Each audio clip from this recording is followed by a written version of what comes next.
Assalamualaikum warahmatullahi wabarakatuh. Selamat siang Ibu Dia dan juga teman-teman yang saya hormati. Kami dari kelompok 7 akan memaparkan materi mengenai lingkungan bisnis dan manajemen dalam memimpin sebuah tim. Sebelumnya, izinkan kami untuk memperkenalkan diri.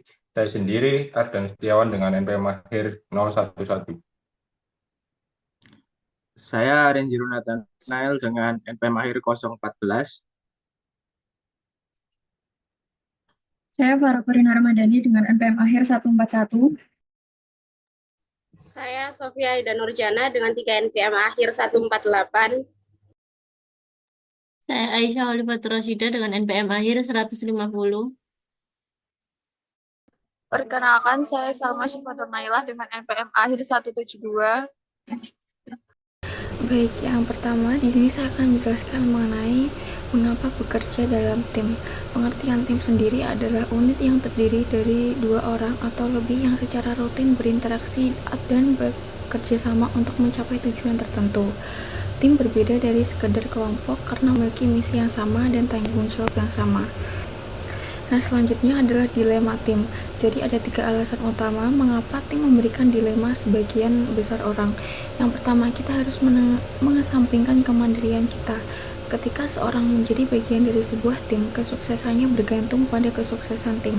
Karena ia akan bergantung pada seberapa baik kinerja orang lain, tidak hanya bergantung pada inisiatif dan tindakannya sendiri. Yang kedua adalah kita harus berhadapan dengan pembonceng. Sebuah tim terkadang terdiri atas orang-orang yang memiliki etika kerja berbeda. Istilah pembonceng atau free rider adalah anggota tim yang mendapatkan keuntungan dari keanggotanya dalam sebuah tim, tetapi tidak secara aktif berpartisipasi dan berkontribusi dalam tim. Lalu yang ketiga adalah tim terkadang menjadi kehilangan fungsi. Beberapa perusahaan memperoleh kesuksesan besar lewat kerja tim, tapi selain itu ada juga banyak contoh betapa tim di organisasi-organisasi telah gagal total. Nah, yang selanjutnya yaitu cara membuat tim yang efektif. Nah, sebuah tim yang dapat berfungsi secara mulus itu tidak akan terjadi begitu saja. Dalam suatu organisasi, tim yang baik dibangun oleh seorang manajer yang dapat melakukan tindakan tertentu untuk membantu orang-orang berkumpul dan juga bekerja dengan baik, sehingga menjadi sebuah tim yang baik. Terdapat beberapa faktor yang berkaitan dengan tim yang efektif, yaitu yang pertama ada keluaran produktif. Nah, di sini berhubungan dengan kualitas dan juga kuantitas tugas yang sudah ditentukan oleh tujuan-tujuan tim. Yang kedua ada kepuasan diri. Di sini berhubungan dengan kemampuan tim untuk memenuhi kebutuhan pribadi dari setiap anggotanya. Yang ketiga yaitu ada beradaptasi dan juga belajar. Di sini mengacu kepada kemampuan tim untuk membawa pengetahuan dan juga keterampilan yang telah dimiliki ke dalam tugas-tugas yang dikerjakan dalam sebuah tim tersebut, serta untuk meningkatkan potensi organisasi dalam merespon ancaman atau peluang baru dalam sebuah lingkungan organisasi. Yang pertama ada model tim yang efektif. Model tim yang efektif. Di sini pemimpin tim yang baik harus dapat memahami dan juga mengelola tahap-tahap perkembangan tim, kepaduan, norma-norma, dan juga konflik demi terciptanya sebuah tim yang baik. Proses-proses ini dipengaruhi oleh karakteristik tim dan juga organisasi, serta oleh kemampuan anggota dan pemimpin tim untuk mengerahkan proses ini dengan cara yang positif. Faktor-faktor yang dapat mempengaruhi sebuah tim ini dimulai dengan konteks organisasi, termasuk struktur, strategi, lingkungan budaya, dan juga sistem penghargaan. Karakteristik di sini penting untuk seorang manajer dalam memutuskan kapan tim tersebut dibentuk secara permanen ataupun sementara. Dalam keberagaman ini, pengetahuan dan juga keterampilan anggota sangat mempengaruhi keefektifan tim. Pemimpin harus memahami dan juga mengelola perkembangan tim, norma-norma, dan konflik untuk menciptakan tim yang baik, karakteristik tim dan juga organisasi, serta kemampuan anggota lain, anggota dan pemimpin tim dan yang juga berperan dalam proses ini. Yang selanjutnya ada kepemimpinan tim yang efektif. Pemimpin tim dapat memerankan peran yang penting dalam membentuk keefektifan timnya. Selain harus mengelola proses internal, ada 3 cara spesifik yang dapat digunakan seorang pemimpin untuk berkontribusi pada kesuksesan timnya. Yang pertama yaitu dengan mengerahkan anggota-anggotanya untuk mencapai suatu tujuan. Sudah menjadi tanggung jawab seorang pemimpin untuk menyampaikan tujuan dan juga arahan yang jelas serta bersifat memaksa yang merupakan salah satu unsur kunci dari sebuah tim yang baik. Yang kedua, ada berbagi kekuasaan dalam sebuah tim. Pemimpin tim yang baik dan juga mengerti pentingnya kerjasama. Mereka berbagi kekuasaan, informasi, dan juga tanggung jawab yang dapat memungkinkan anggota tim mereka memberikan pendapat dan juga menyelesaikan tugas. Pemimpin tim ini harus percaya bahwa anggota tim dapat membuat keputusan yang baik meskipun berbeda dari pemikirannya. Yang ketiga atau yang terakhir yaitu ada mengakui ketidaktahuan dalam kepemimpinan. Dalam kepemimpinan ini penting untuk mengetahui ketidaktahuan. Pemimpin yang baik tidak takut dalam meminta bantuan yang disebut model fallibility. Nah, hal ini mendorong diskusi terbuka tentang masalah dan juga kesalahan. Mengakui ketidaktahuan juga dapat meningkatkan rasa hormat dari anggota tim. Next. Materi selanjutnya yaitu tentang jenis-jenis tim. Jadi dalam mengelola sebuah organisasi, perusahaan itu membutuhkan berbagai jenis tim untuk menjalankan operasional organisasi tersebut. Jadi ada secara garis besar ada jenis-jenis tim, itu dibedakan menjadi 2. Yang pertama itu ada tim formal, dan yang kedua itu tim yang diarahkan sendiri. Nah, untuk tim formal sendiri itu diciptakan sebuah organisasi sebagai bagian dari struktur formal di organisasi tersebut. Untuk tim formal sendiri itu dibagi menjadi 2, yaitu dalam struktur vertikal dan struktur horizontal. Yang pertama itu ada tim vertikal atau tim fungsional atau juga disebut tim perintah. Jadi, tim vertikal itu terdiri dari 3 atau 4 hierarki dalam departemen fungsional dengan anggota dari departemen yang sama untuk mencapai tujuan tertentu.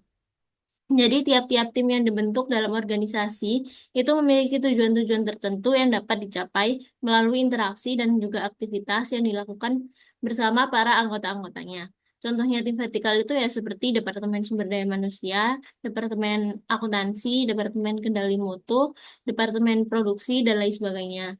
Nah, yang kedua itu ada tim horizontal atau tim gugus tugas. Nah, tim gugus tugas itu terdiri dari hierarki yang sama tetapi di bidang yang berbeda.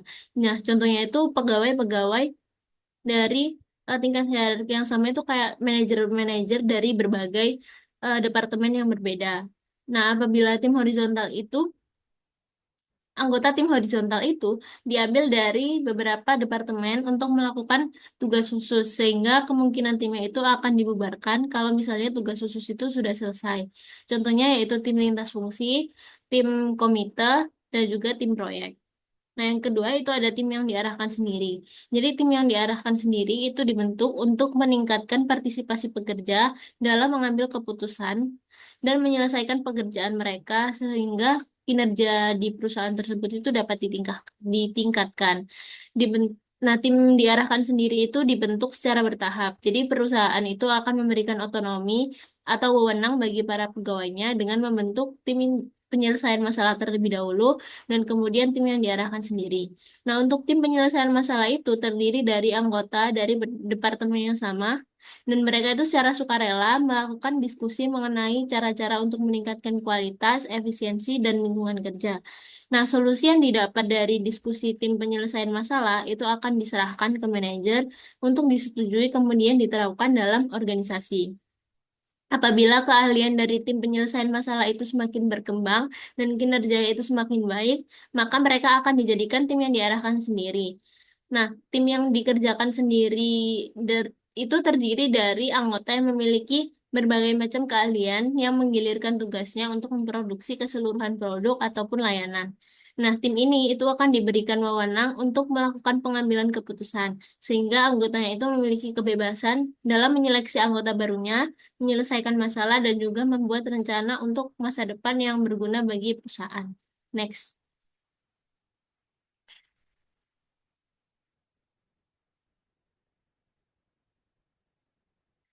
Slide selanjutnya yaitu tentang pengerahan tim yang inovatif. Nah, karena adanya kemajuan teknologi dan globalisasi dalam dunia bisnis, maka ada cara-cara terbaru yang digunakan perusahaan dalam mengerahkan tim sehingga tim tersebut itu dapat bersikap inovatif. Jadi ada dua jenis tim yang biasanya itu dapat digunakan. Yang pertama itu ada tim virtual dan yang kedua tim global. Jadi tim virtual itu terdiri dari orang-orang yang berbeda secara geografis ataupun organisasi dan mereka akan saling berkomunikasi dengan teknologi informasi seperti email, telepon, Zoom meeting ataupun pesan teks seperti WhatsApp. Nah, mereka itu akan menggunakan teknologi informasi sehingga teknologi informasi yang maju dan modern itu penting untuk menjalin hubungan tim virtual dengan baik.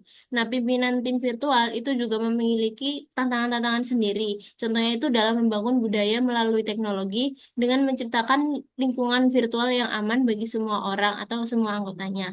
Nah, yang kedua itu ada tim global. Jadi tim global itu adalah tim kerja dengan anggotanya itu berasal dari berbagai negara, budaya, dan juga perilaku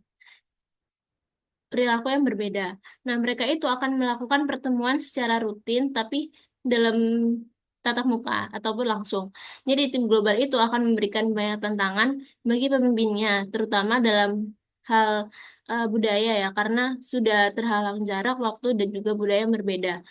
Nah, sikap budaya yang berbeda itu akan mempengaruhi kecepatan kerjanya, komunikasi tim, dan juga pengambilan keputusan tiap-tiap anggotanya. Karena mereka berasal dari negara-negara yang berbeda dan tentunya budaya yang berbeda juga.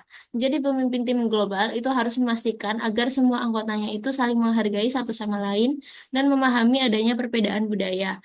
Nah, mereka itu juga harus berfokus pada tujuan yang jelas dan memahami peran-peran masing-masing agar tim global itu dapat bekerja secara efektif.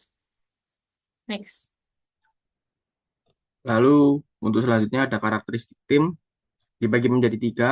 Yang pertama ada ukuran tim, yang dimana ukuran tim lebih efektif jika tim kecil 3-6 orang lebih efektif dan produktif.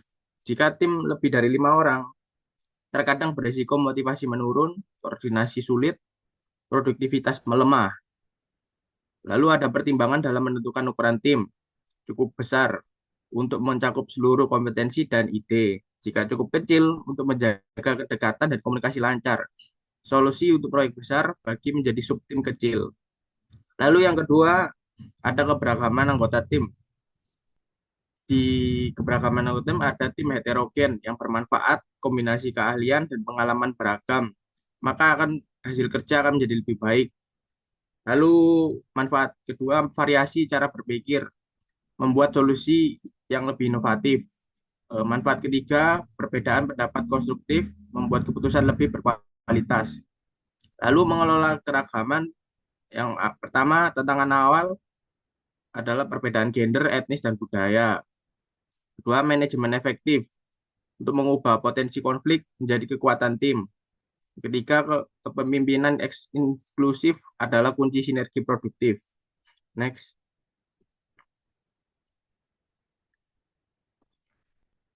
Lalu yang ketiga ada peran anggota tim. Di sini keseimbangan peran sama dengan kunci keberhasilan jangka panjang. Sebagai spesialis tugas, fokus kepada target, ide, data, dan motivasi. Lalu spesialis sosio-emosional, fokus harmoni tim, mediasi konflik, dan kenyamanan kerja. Mengapa keseimbangan ini penting? Pertama, fokus berlebihan pada sosial membuat produktivitas menurun. Kedua, fokus berlebihan pada target membuat kepuasan anggota terabaikan. Solusinya kombinasi peran yang seimbang.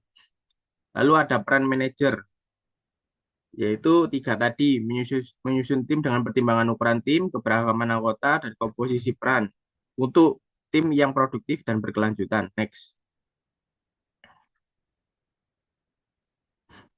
Lalu yang selanjutnya ada proses tim. Yang pertama ada tahap perkembangan tim. Pertama ada forming atau pembentukan, di mana anggota saling mengenal dan memahami peran. Kedua, tingkat ketidakpastian tinggi. Lalu peran pemimpin fasilitasi interaksi awal. Yang kedua ada norming atau penormaan. Norma dan nilai bersama terbentuk, harmoni dan kepaduan tim meningkat. Peran pemimpin, tegaskan ekspektasi dan norma tim. Yang ketiga ada performing atau pelaksanaan. Produktivitas maksimal, koordinasi dan komitmen tinggi. Peran pemimpin yaitu fasilitator kinerja dan dukungan sumber daya. Lalu ada storming atau konflik.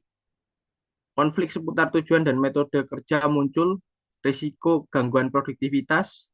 Peran pemimpin yaitu kelola perbedaan dan arahkan visi bersama. Lalu yang kelima ada adjourning atau pembubaran. Penutupan kolaborasi tim sementara, dua refleksi, emosi campur aduk, ritual penutupan yaitu apresiasi dan perpisahan. Next. Lalu selanjutnya ada kepaduan tim. Definisinya tingkat ketertarikan dan motivasi anggota terhadap tim. Ciri tim yang padu, komitmen yang tinggi, partisipasi aktif, kebanggaan yang kolektif. Lalu dampak kepaduan terhadap kinerja, meningkatkan moral dan komunikasi, dampak pada produktivitas tergantung hubungan lingkungan kerja. Yang ketiga, kepaduan tambah hubungan baik dengan manajemen, membuat hasil yang optimal. Lalu ada faktor pembentukan kepaduan, interaksi intensif antara anggota, lalu kesamaan tujuan, ketertarikan pribadi terhadap tim, persaingan eksternal dan pengakuan prestasi, yang terakhir dukungan manajemen. Lalu peran pemimpin yaitu menyelaraskan tujuan tim, lalu memfasilitasi interaksi sosial, lalu membangun norma kerja produktif. Next.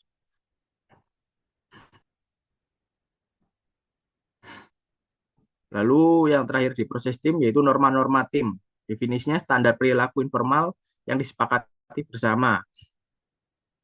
Juga menjadi pedoman interaksi dalam tim. Ini terbentuk dari pola interaksi awal, tindakan pemimpin, nilai pribadi anggota, bahkan peristiwa penting. Lalu dampak norma terhadap kinerja tim menjadi kerangka perilaku yang jelas, meningkatkan efektivitas kerja, norma kolaboratif, membuat partisipasi aktif. Lalu norma pasif atau komunikasi satu arah membuat kontribusi menurun. Peran pemimpin dalam pembentukan norma, memberikan keteladanan perilaku, menyampaikan ekspektasi secara jelas, mendorong norma positif, yaitu kolaborasi, tanggung jawab, disiplinan, lalu menetapkan konsekuensi atas pelanggaran. Lalu kunci suksesnya adalah komunikasi transparan, pemimpin aktif membangun dan menjaga budaya tim. Lalu yang ketiga, norma yang kuat membuat tim yang solid dan sukses. Next. Selanjutnya mengelola konflik tim. Konflik adalah interaksi yang bersifat bermusuhan, di mana satu pihak berupaya untuk menghalangi niat atau tujuan pihak lain. Konflik ini dapat muncul di antara anggota dalam tim maupun dengan tim lain. Kemudian menyeimbangkan konflik dan kerjasama. Tingkat konflik yang sehat akan membantu mencegah terjadinya groupthink atau sikap orang-orang yang terlalu berkomitmen pada paduan tim sehingga mereka malas untuk mengungkapkan opini yang berlawanan. Konflik yang terlalu sedikit akan mengurangi kinerja tim karena tidak mendapatkan keuntungan dari paduan ide, sedangkan konflik yang terlalu besar yang mengarah pada persoalan pribadi daripada persoalan pekerjaan dapat merusak moral dan produktivitas tim serta hubungan antar individunya. Oleh karena itu, pemimpin harus mengelola untuk menemukan keseimbangan antara konflik dan kerjasama agar menghasilkan kinerja tim yang tinggi. Kemudian penyebab dari konflik. Yang pertama ada persaingan untuk mendapatkan sumber daya seperti uang atau informasi serta pasokan-pasokan yang bersifat terbatas. Kemudian mengejar tujuan yang berbeda dan gangguan komunikasi sehingga bisa menyebabkan komunikasi yang buruk. Kemudian gaya penanganan konflik. Yang pertama ada gaya bersaing, mencerminkan ketegasan seseorang untuk memenangkan keinginannya dan dapat digunakan ketika menghadapi persoalan yang penting dan darurat. Kedua, gaya menghindar. Gaya ini tidak mencerminkan ketegasan ataupun kerjasama sehingga cocok ketika persoalan bersifat tidak akan ada kesempatan untuk menang, dibutuhkan waktu lebih untuk mengumpulkan informasi atau ketika persoalan akan memakan biaya besar. Yang ketiga, gaya berkompromi, mencerminkan perbandingan yang cukup antara ketegasan dan kerjasama. Gaya ini cocok ketika tujuan kedua belah pihak sama pentingnya dan memiliki kekuatan yang setara. Yang keempat, gaya mengakomodasi, mencerminkan derajat kerjasama yang tinggi, yang akan sangat cocok ketika orang-orang menyadari bahwa diri mereka salah, ketika sedang membangun citra sosial untuk dijadikan modal dalam diskusi mendatang, dan ketika menjaga keselarasan yang penting. Yang kelima, gaya berkolaborasi, mencerminkan tingkat ketegasan dan kerjasama yang tinggi. Gaya kolaborasi memungkinkan dua pihak untuk menang meskipun harus dilakukan tawar-menawar dan negosiasi. Kemudian ada negosiasi, merupakan salah satu aktivitas pengelolaan konflik di mana orang-orang terlibat dalam diskusi serah terima dan mempertimbangkan beragam alternatif untuk mencapai keputusan bersama yang dapat diterima kedua belah pihak. Negosiasi dibagi menjadi dua macam. Yang pertama, negosiasi integratif, yang didasarkan pada asumsi yang memenangkan kedua belah pihak, di mana kedua belah pihak ingin menciptakan solusi yang kreatif yang dapat menguntungkan kedua belah pihak. Dengan negosiasi integratif, konflik dikelola melalui kerjasama dan kompromi yang mengadopsi rasa percaya dan hubungan positif jangka panjang. Aturan untuk mencapai solusi yang memenangkan kedua pihak, untuk mencapainya diperlukan 4 strategi dasar, yaitu yang pertama, memisahkan orang-orang dari permasalahan agar tetap fokus pada sumber konflik dan penyelesaian konflik. Yang kedua, berfokus pada kepentingan, bukan tuntutan dari masing-masing pihak untuk menginginkannya. Yang ketiga, menghasilkan banyak alternatif untuk keuntungan dua belah pihak. Selanjutnya, tentang alternatif mana yang dapat memberikan kedua belah pihak yang mereka inginkan. Dan yang terakhir, bersikeras bahwa hasil didasarkan pada standar objektif dan penjagaan standar keadilan karena melihat setiap pihak akan secara alami akan memaksimalkan hasilnya secara subjektif. Dan yang kedua, negosiasi distributif bersifat sebaliknya, yaitu menganggap bahwa ukuran kebaikan sudah ditetapkan dan setiap pihak berupaya untuk mendapatkan sebanyak mungkin bagian dari kebaikan tersebut. Pihak satu yang menginginkan kemenangan, berarti akan ada pihak lain yang harus kalah. Dengan pendekatan ini, negosiasi distributif bersifat kompetitif dan bermusuhan daripada bekerja sama. Selanjutnya yaitu tim kerja yang efektif. Tim adalah elemen penting dalam organisasi. Untuk meningkatkan efektivitas manajer perlu menilai tim dari segi keluaran produktif, kepuasan anggota, serta kemampuan beradaptasi dan belajar. Dari 3 poin yang sudah saya sebutkan tadi, saya menjelaskan lebih rinci, yaitu yang pertama, keluaran produktif. Tim efektif mampu menghasilkan keputusan produk atau layanan yang memenuhi standar kualitas, kuantitas, dan tenggat waktu. Kolaborasi yang baik virtual maupun langsung, dapat meningkatkan kinerja. Pemimpin tim virtual harus menciptakan komunikasi yang efektif agar anggota tetap terhubung. Lalu yang kedua yaitu kepuasan anggota. Tim yang baik meningkatkan kepuasan kerja, harga diri, dan perkembangan pribadi, serta profesional anggotanya. Keterlibatan aktif dalam tim juga membantu mengurangi stres dan meningkatkan komitmen terhadap organisasi. Lalu yang ketiga yaitu kapasitas untuk beradaptasi dan belajar. Tim yang bekerja bersama dalam jangka panjang seperti di NBA atau rumah sakit, belajar saling mengantisipasi dan menyesuaikan diri sehingga lebih efektif menghadapi perubahan dan tantangan. Tim yang solid terus belajar dan beradaptasi untuk menghadapi tuntutan yang terus berubah-ubah. Next. Selanjutnya yaitu bagaimana menjalankan rapat yang baik. Di sini saya membagi dengan 3 langkah, yaitu yang pertama, siapkan terlebih dahulu. Persiapan adalah alat terpenting untuk menciptakan rapat yang efisien dan produktif. Jadi bentuk persiapan ini yaitu dapat tentukan tujuan rapat, kemudian undang orang-orang yang tepat, lalu ada juga siapkan agenda rapat dan tentukan hasil yang diharapkan. Lalu yang kedua yaitu berikan yang terbaik selama rapat. Yang pertama ada mulai rapat tepat waktu, nyatakan tujuan rapat dan tinjauan agenda. Kemudian ada mendirikan aturan dasar dalam rapat. Ketiga, ciptakan keterlibatan. Lalu yang terakhir, pertahankan situasi yang baik. Lalu langkah yang terakhir, perhatikanlah hingga rapat berakhir. Akhirilah dengan anjuran untuk bertindak. Lalu lakukan tindakan lanjutan segera. Demikianlah beberapa materi yang bisa kami sampaikan. Sebelumnya kami mohon maaf yang sebenarnya apabila dalam penyampaian tadi mungkin ada kesalahan dan cara penyampaian kami ada yang menyinggung beberapa pihak. Terima kasih atas perhatiannya. Saya akhiri. Wassalamualaikum warahmatullahi wabarakatuh.